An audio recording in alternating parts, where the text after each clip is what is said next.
Some mistakes, as in most aspects of life, we can recover from. But as you enter into retirement, a bad decision about Social Security could potentially devastate this next chapter in life for you. And in this video, I want to identify 7 of those mistakes that could devastate your retirement and help you to avoid them. But before we get there, subscribe to my channel. I have over 30 years in this business, and I want to share with you what I know, the conversations I have with my clients, so that you don't step on those landmines. So I want to get right into it because there are 7 mistakes that you can make with regards to Social Security that can devastate you. Some may be right in front of you and you just don't know them. Some may be a little bit more obscure. So let's start with number 1. So the first one is, it may be a little counterintuitive for you. You do not want to go to Social Security offices or speak to the personnel if you're interested in getting advanced planning strategies. As I mentioned, this is a bit counterintuitive. Why wouldn't we go to the people who are in charge of this? Because the reality is, from their perspective, they don't want to be liable or put themselves in a position where you make a bad mistake based on their counseling. So they pretty much have to stick with just the numbers. They can't do the advanced strategies. They can't look forward. They can't tell you what if A or what if B, or if you took this and your wife or husband took that. They're not in that business. You can call them up, get the forms. Most of it is done online, but the majority of the numbers that you're going to be seeing are only those numbers that are here and now and present. Do not rely upon any advanced planning strategies. I've seen it too many times where somebody has ventured from Social Security Administration to give some advanced planning strategies that were not accurate. Go to your advisor or have an advisor who's well versed in this to crunch these numbers properly for you so you don't make a mistake that could devastate your income later on. The second mistake is something you can easily cover, and that is check your earnings record. Did you know that since 2012, there's about $1.2 trillion of unmatched income through Social Security that they weren't able to match up with the proper recipient?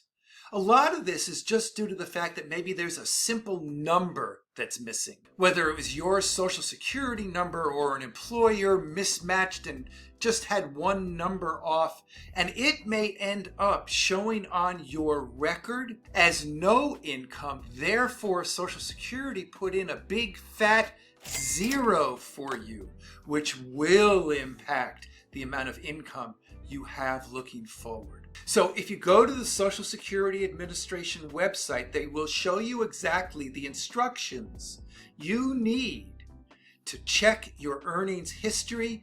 Do this every couple of years as you get closer to your retirement to make sure that there's no zeros that shouldn't be there. The third mistake, and this is where I get into, I think our industry's done a lousy job of educating you, is really right in front of you. It's the fact that many of you will have your Social Security benefits taxed. And if you don't account for this, it may truly devastate your planning and your ability to pursue your retirement goals, because your cash flow gets impacted. So let's take a look at some of the details, and I'll go to my screen. So the most important thing to understand is what we call provisional income, which is your adjusted gross income plus 1/2 of your Social Security benefit plus any tax-exempt interest, typically municipal bond income. So if you are married filing jointly, and for many of you, your provisional income will be over $44,000, then upwards of 85% of your Social Security benefit will be subject to tax. If you're single, that number is $34,000, and upwards of 85% of your benefit will be taxed. Here's another example of another mistake in terms of taxation that could really devastate you, particularly if you take your Social Security benefits before your full retirement age and you're still working. If you apply for Social Security before full retirement age and you work, $1 in benefits will be withheld for every $2 you earn, over $19,560 in 2022. This can be a big mistake. I've had a couple of clients who have gone down this road before talking with me and found out they were going to get a lot less in their pockets than they thought. So be very careful here. So if you have questions about your Social Security, I'm going to get to the rest of the points. In my latest book, Don't Outlive Your Money in Retirement, if you go to my banner, you'll find that we have available to you a free chapter. It's the second chapter in my book, and it's devoted exclusively to Social Security.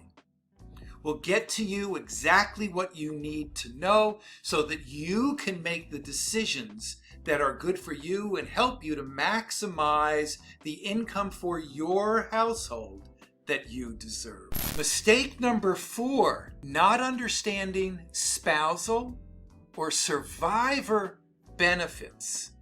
This is really crucial. Now, on the spousal benefit, you can collect off of your spouse's work record. And the optimal time is to collect it when you've reached full retirement age.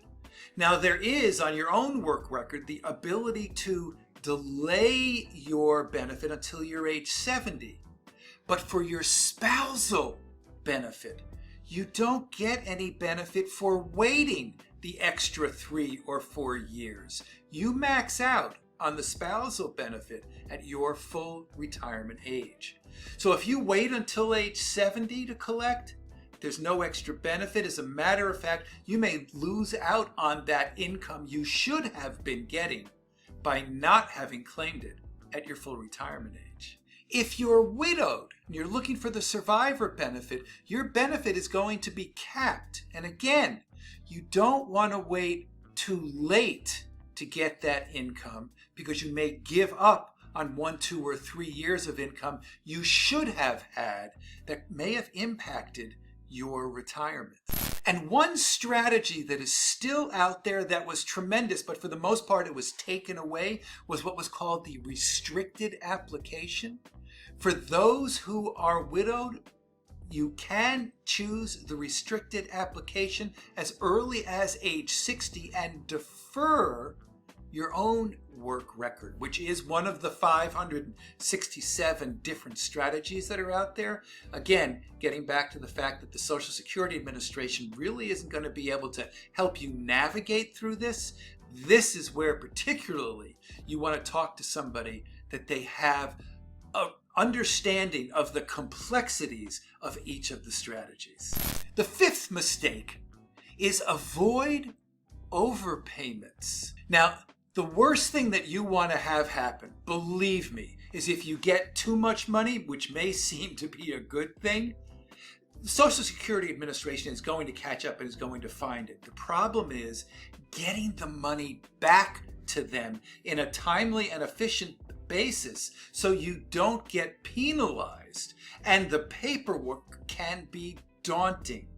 So if you do get overpayments, make sure you raise your hand immediately to get it back to them. One of the big reasons that this happens is when you do choose to collect your Social Security before your full retirement age and you guesstimate how much you'll earn, and Social Security doesn't take back enough for the amount of money that you're earning. That's the number one reason why there are overpayments, because you made an assumption that was in error, telling the Social Security Administration you're going to make the wrong amount of money, and they ended up paying you too much. You don't want to go down this road. So remember, you can be audited. You probably will be. They will find it. You're going to have to get it back to them.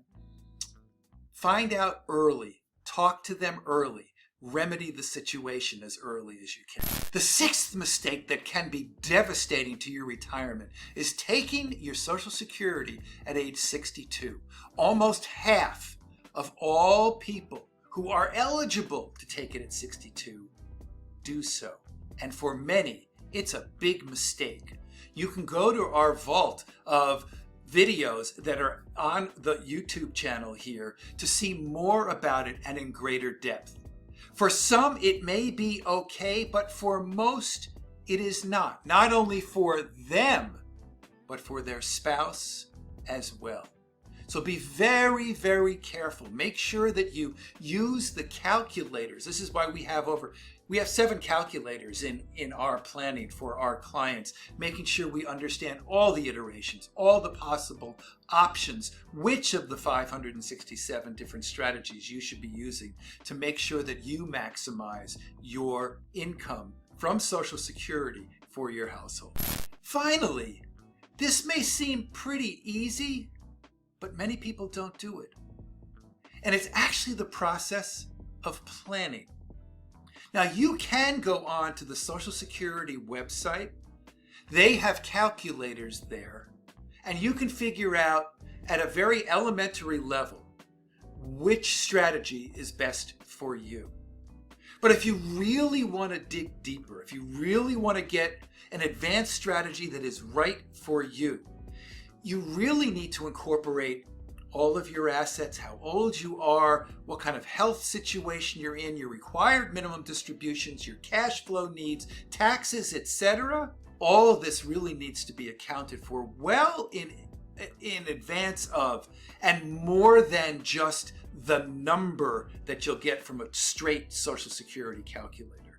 If you go about and put together your, if I will call it, your yellow brick road, your ability to put your retirement roadmap together, then you will find the number that is good for you and not give up on any income that could potentially devastate your retirement.